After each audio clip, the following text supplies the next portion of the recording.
الله وبركاته. بسم الله الرحمن الرحيم والصلاة والسلام على رسول الله. رب اشرح لي صدري ويسر أمري واحلل عقدة من لساني يفقهوا قولي. First of all, I would like to thank the organizing committee for inviting me to the beautiful Dubai. I have a challenge. I'm going to finish quickly so you can go and eat.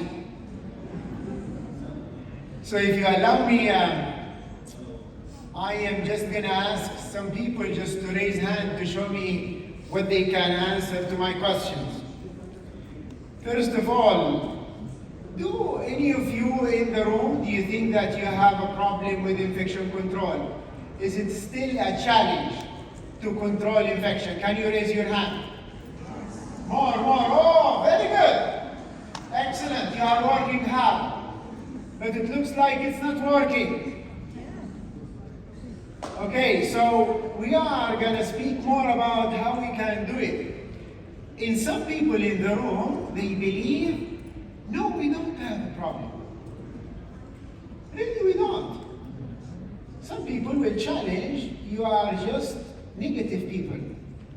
You believe that we have a problem and we don't. Because if you think, we all have to die one day. And it's okay, as a matter of fact, to die with multi-drug resistant organism. Maybe it's better than car accident. So you pick, if you are someone who believes that, okay, we are all gonna die, then you will not take care of multi-drug resistant organism. You will not care about infection control. And if you are working in a hospital and you have a physician who is usually the target, who will not take very good care of infection control, please tell him, thank you for helping people to die. So he can just have the good warm feeling of participating in their death. So why do we have a problem? If you look at all the data, it will show you that the future is really difficult. Well, it's predictable. Things are not easy. If you look at the risk factors, more than 2% of people who will get admitted to our hospital, they will leave, alhamdulillah, with a multi-drug resistant organism. We are helping them. So the more they stay in ICU, the more they use devices, the more we do not take care, the more they are sicker. We are using more and more things we put into people and humans. And this will all be a source of infection and invading organism into the body. As you can all remember, we do have our great creatures, different organisms. Everyone is learning different things. You have different tools and things to monitor and everything that is there. And we are using all our prevention. We are using, I've heard amazing presentation before us, and you see how much hard work. Ms. Khalil was telling us she's a policeman, and the previous presenter did show us how much hard work do we need to put. And still, we are doing everything from hand hygiene to taking care of the environment, surveillance, antibiotic, and every single thing we are trying to do. And still, did it work? It did. To a lot of fact, it did work. We had our data from 2019 saying there is significant decrease by 18% and 28% of death. So we have to all be happy about our achievement. We are still doing very well, but the more we can do better, the more we can save lives. You are talking about a human life. It's someone that you might have a relationship because you are taking care of him, and all of a sudden you will find that you have now a multi-drug resistant organism that you will be sad for. And unfortunately, every single multi-drug resistant organism that you will see, it will cost a lot of finances that the government and healthcare will need to pay. You need to understand Unfortunately, some patients comes to our hospitals and they lose their insurance coverage because they got a multi-drug organism. Because it will cost a lot staying in the ICU. Some of them, they will lose their future hope. They came to do a simple surgery. They end up with a multi-drug resistant surgical wound infection. That it will lose a lot of their financial thing. This is a huge disaster. It's not only an organism that will affect your body, but it will also affect your future and your family future. Unfortunately, with everything that we are doing, still we have more than 2.8 million multi-drug resistant organism infection every year. We have more than 35,000 deaths because of multi-drug resistant organism. If you go to our region, it shows that also from our region data, beautiful presented by Mahatala, it shows that still a lot of organisms, multi-drug resistant organisms, are in the race, in the path, in their study time in 3 years. You can see significant increase in multiple multi-drug resistant organisms. This is not only international, this is our own. Every one of you, you know that we are seeing more and more difficult organisms living around us in the hospital. And this is because of a lot of things. You can see we are doing a lot of hard work, but you have to understand we are seeing more sicker patients and extending length of stay. There are a lot of issues related to an increase of ventilator use. We are having problems with training. We are having problems with people that we bring as cleaners and then they do not clean appropriately. They do not do everything. We do not have time to train people. There is no sufficient time, isn't it? There are nurses in the crowd. They know that they will have people who will try to push the patient discharge, and before they do the full proper cleaning, there is another patient who needs to come into the room. We are having overstaff. Staff are tired from seeing a lot of patients, so we do not have enough time to take care of all of that. This is a lot of challenges, and always remember, whenever you are in the ICU, it's in the environment. It's in air, it's in every part of the environment around you. And I always like to ask the question, when they did surveillance, which one of the equipment were the most guilty? Which one do you think in the room is the most guilty? Do you ever know? Ventilator? Who said stethoscope? Please, everyone say thank you for the stethoscope, please. Yes. Very good, stethoscope. Always remember, it's the stethoscope. Yeah, it's the main killer.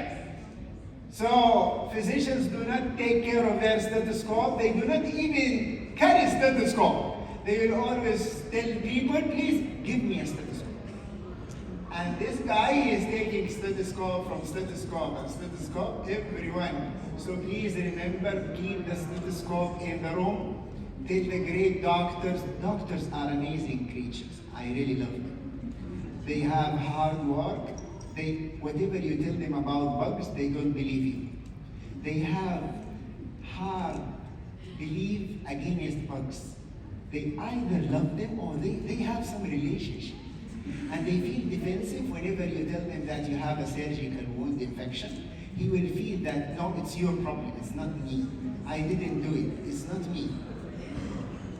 So always remember, dirty hands. I love this picture. Dirty hands is the human cost. So this is an amazing picture just to remind everyone in the healthcare that not washing your hand is really causing people to lose their legs. Tremendous economic impact. Just remember that surgical wound infection will cost 20%, cost more than $3 billion cost. Not only that, we still have more problems. Just remember, if you look at the history, I really love bugs as creatures, they used to take a lot of time before they develop resistance. They would take years. I love amazing it. It's like a year. Now every drug, before it finishes 1 year into human nature, bugs will make resistant. Amazing. They are fighting us. They do not like us. They are becoming more clever. I believe they have AI faster than us. I am sure they are using AI. It can't be. We have ceftazidime avibactam. Before we finish the year, we will have our first report of resistance. It's unbelievable. Those are unbelievable creatures. Not only that, we have our new kid in the block, Candida auris. Who have a problem with Candida auris? Nice. A lot. We have seen more and more people. Now, fungus became a little bit challenged. They said, no, bacteria is working hard. I think they gave them the other AI technology. So we have this Candida auris to help getting more resistant bugs to our ICUs. And just remember, every one of you who said that you have a problem, you are working hard, doing everything, doing the same thing, will never give you different results. So we need, this is why I am here, this is why I traveled from Jeddah until here, just to tell you, we are going to introduce some more. We are going to do better, and we are going to do more. If they are fighting, we are doing everything in cleaning, and there is known industry that you will have either an ultraviolet light, or you will have a HEPA filter that people will push, will put masks and everything, just trying to add more cleaning to the room. So ultraviolet is really not a new technology. We have been using it. People will always wonder about cost, how you are going to clean the thing under the curtain in the back. It is not a replacement. It is an add-on. We need to add more because bugs are doing more clever things. So it is not a replacement because it should be an add-on. It is introduced by CDC, it's introduced by World Health Organization. This is a UV222 technology. It is a machine that will be placed on the ceiling. It will be all around the same room all the time, working continuous, not intermittent. So it can be in the operating room, it can be in the room of pain. If you have an ICU with 2 rooms of pain, this is the place that you can put it because it will add on to control your pain area. It is a continual thing. So as you can see, it can be implemented in any room. It depends on the square meter that you are going to do. This technology is being developed by a very prestigious universities, and it is really supported by the whole Danish government. It is used in all the Danish universities, the big universities, since years. Is it effective and safe? And I will start always with safety. Safety comes first. So always people will ask about ultraviolet. Is it gonna affect the eye, the skin? And you have to understand there is a huge span of ultraviolet, and the 222 will be in the safe green zone, that it does not affect the eye, neither the skin, neither the babies. It will affect nothing. It has been evaluated again and again with all prestigious universities. You have to understand this is totally safe to humans. It is an ultraviolet frequency that will kill bacteria and viruses and fungus because it will reach their DNA. It will not penetrate the eye and the skin, and so it is safe for all kinds of skins. And people have been using it since years, as I said, in Danish, including in the COVID area. They have used it in rooms, in ICU, in labs, and in ambulances. And it showed effectiveness in any kind of swabbing and screening and surveillance. There was a great response to the surveillance. And to show you some effectiveness, this is just a small video. I hope it will work. It will just show you a simple video in how is a room with a couple of days with control and no UV compared to UV 222. So this is in 7 days, and you can see the difference compared to a lot of floors that you are gonna see. And this is an article, just to show you an article published in a very prestigious, the IDSA, and it shows a significant drop in gram-negative surveillance and infection rate, primarily in the room that had this machine installed in it, including bloodstream infection with gram-negative. This is also have been evaluated with a very nice article in Duke University since 1936 using ultraviolet, and it shows a result of 68% reduction in surgical site infection, and this is why they are using it over there in a lot of operating rooms. This is also have been shown in more studies, just to show that it has so many studies that will show effectiveness, except in some C. diff studies that did not show a lot of resolution of surveillance from C. diff compared to other organisms like fungus or gram-negative or gram-positive organisms. And evaluating it in different studies, like here in analysis of bacterial contamination of the effectiveness of ultraviolet, this is showing after 118 of 120 samples, it shows no residual contamination after using ultraviolet light, and there was no bacteria in except the skin flora. Surgical site infection have been shown, as I said, in different studies, that it shows significant drop in surgical site infections in the rooms, operating room that have been using this technology. What about successful cases? We've had so many studies. The oldest is in Denmark, in a big university, that shows 90% reduction in bacterial load. But we did not only have this evidence, we have our success stories in the Gulf area. In Saudi Arabia, Emirates have shown significant no growth in surveillance swabs after using it in different areas.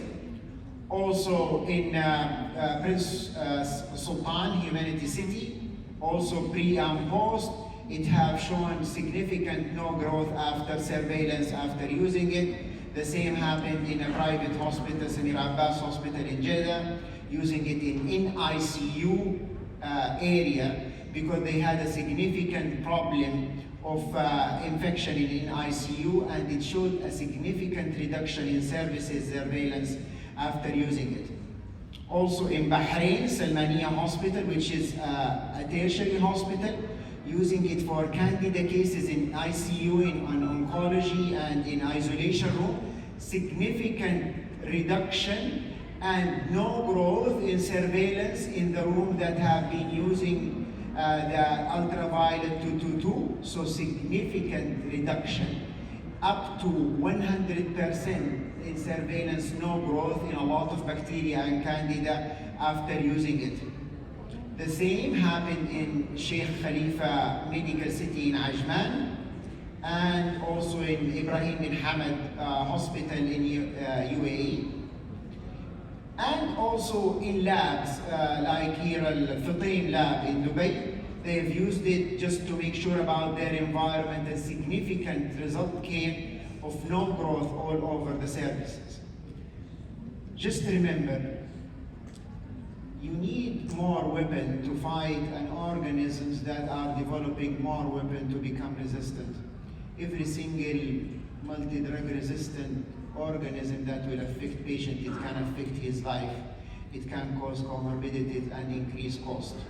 Whenever there is an increased cost, you will always remember, don't think about how much it will cost that I will use the machine. Just remember how much I will save human life, and also I will help other patients not to get infected.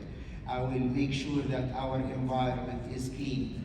The more we do, because what we are doing is still challenging us and we are not in control, the more we do, the better we can have an outcome. We never questioned if we are going to use the best suture or the best implant to decrease any kind of infection. People have used antibiotic impregnated implants. They've used suture that have it. Everyone is trying to do whatever he can to decrease it. And this technology is another future to add on, not to replace, for us to control our environment against multi-drug resistance. By this I conclude. Thank you very much. Thank you very much, Mr. Nezar. Mr. Nezar is the Chief Medical Officer at Future Care Home Health Care, Jeddah, KSA. So we have only one question. If no questions, Mr. Nezar and his team will be available today and tomorrow during the two-day conference if you have any questions. Thank you.